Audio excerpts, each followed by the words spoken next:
profiled this water for gas system last week, but one police department in the upstate has been looking at this for months. Now they're using it. It looks like a regular SUV, but it's not. Misleading because it's an undercover Honeypath police vehicle, and also because it's running on something experimental. People laugh at you for trying some things, but if you don't try, you don't know. Honeypath Police Department has just 6 cars and a few officers and doesn't have a big budget for a large gas bill, so they're using water for gas. Yeah, we've had a few snickers from some people in town that just don't believe it, and naturally I was skeptical of it when the mayor would talk about it. He's talking about the water for gas system. You build it and attach it to the engine. It then produces hydrogen and oxygen, or what the water for gas people call HHO. It's supposed to give you better gas mileage. You know, the numbers speak for themselves. 6 to 8 miles per gallon is a pretty good number, pretty good increase. So, they discussed it for 6 months before trying it out, now planning to put the HHO system on all Honeypath town cars. I had done research on it, and with the situation like it is, and our fuel costs is so going up so high, that I felt like I had to do something to try to save the taxpayers' money here in our town. The mayor's even putting it on his personal car.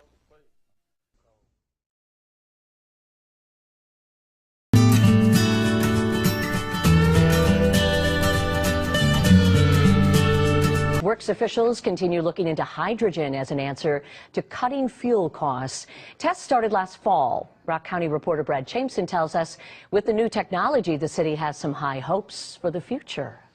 And Brad tells us the boosters not only increase performance, but officials say it also improves emissions. Now, in one truck, hydrocarbon emissions drop to 0 parts per million when the system is up and running. What we're going to try and do is displace as much fossil fuel as possible. Since Beloit started looking into hydrogen boosters in November, everything has changed. The electronics controls were not available at that time, and now, I mean, it's almost unheard of to buy one of these units without full electronic controls. The new generation of boosters still uses electricity to separate water into hydrogen and oxygen and burn hydrogen for fuel. But the addition of electronic controls and computers means a more... If you imagine that you have 2 pencils and you sharpen those pencils at both ends, you've now created 2 electrodes. And if you attach the tops of these 2 ends, these sharpened pencils, to a 9-volt battery, and you stuck them in water and added a little salt, like sodium chloride table salt, you would actually see bubbles coming off one electrode and bubbles coming off the other electrode. And you would have oxygen molecules coming off one and hydrogen coming off the other. That's called water splitting, and that's electrolysis. So what's going into the engine is the fuel and an oxygen-hydrogen mixture coming from the electrode. A little over 300 pieces of equipment currently. When you use the hydrogen fuel cells on these vehicles, hydrocarbon particles per million drop tremendously. So there's a lot less pollution coming out of the exhaust. That's due to a clean combustion and because of the added hydrogen. We look at the system or this project to be able to help our city financially and environmentally. So if the hydrogen project can help us in those 2 areas, it more than does what we set out to do. We work for the taxpayers of this community, and that was our goal, is to do something to, help the community, and that's reducing our costs through technology. It's wonderful. I like to see it on all. So.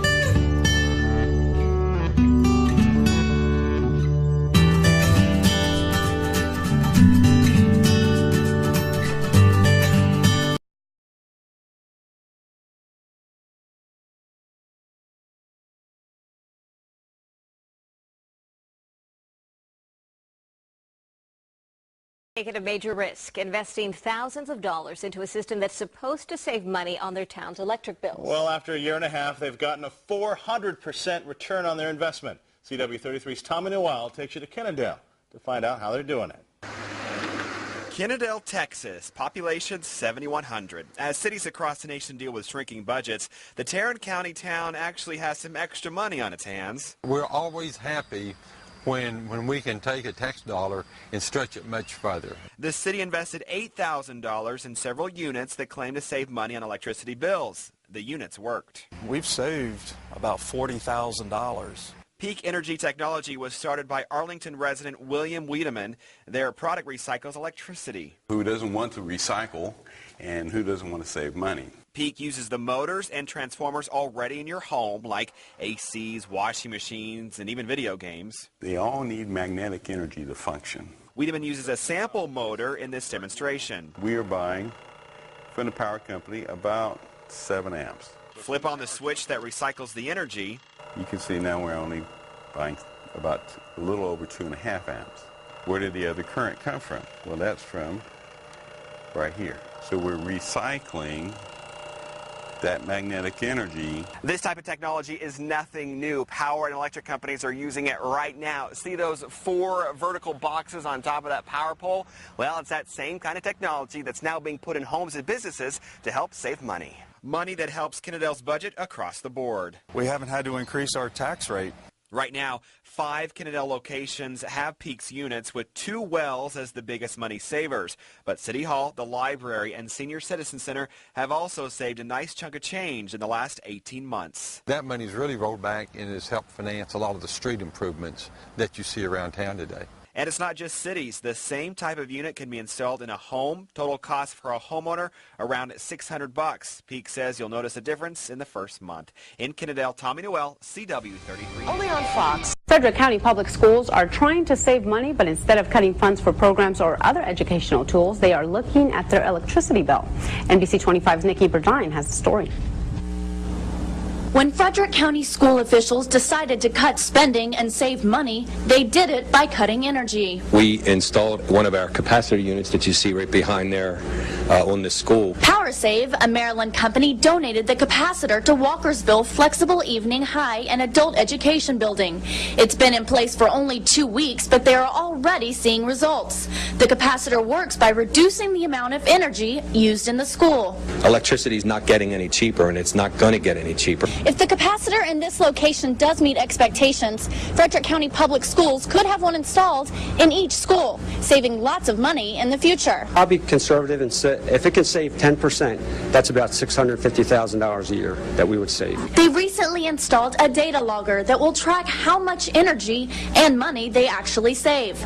Money they can put towards more important things. Towards education and books and teachers and things that where the money should go. And although they initially just wanted to save money, Dalphon says the added bonus is the green aspect. What it's going to do is reduce our carbon footprint by 15%, which I think it makes me happy. It'll make everyone in Frederick County school system happy as well, because that is one of our mandates, is to go green. Reporting in Walkersville, I'm Nikki Burdine, NBC 25 News.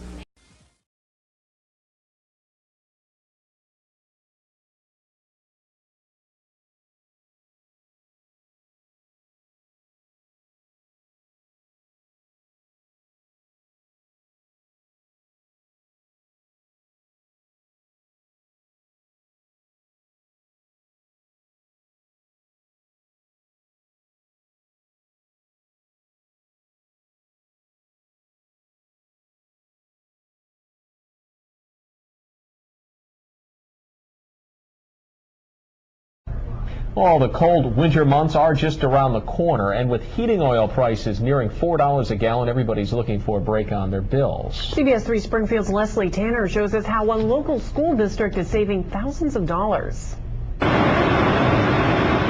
When students hear the heaters buzzing inside their Palmer classrooms, they probably don't realize how much fuel it takes to keep them comfortable. This building alone is almost 150,000 square feet. An average-sized person's fuel tank with 3 of these boilers running, it'll empty it in about 2 hours and 15 minutes. That's why Palmer Public Schools were willing to try a new product, which guarantees significant savings. The Rentar Fuel Catalyst is now a staple in all Palmer schools. The small device does a big job.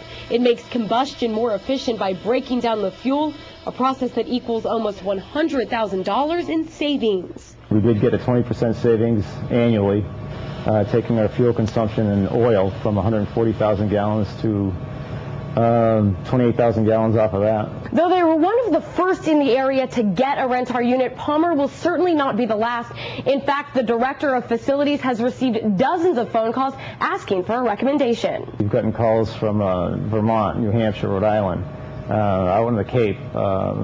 Literally 100 phone calls from different schools, different businesses looking to install these. And the calls could keep coming because creators are busy designing a similar unit for homes, but it's already in use in some unusual places. They're using these on diesel trucks, tractor trailers, bulldozers. It's just the tip of the iceberg with these units. In Palmer, Leslie Tanner, CBS 3 Springfield.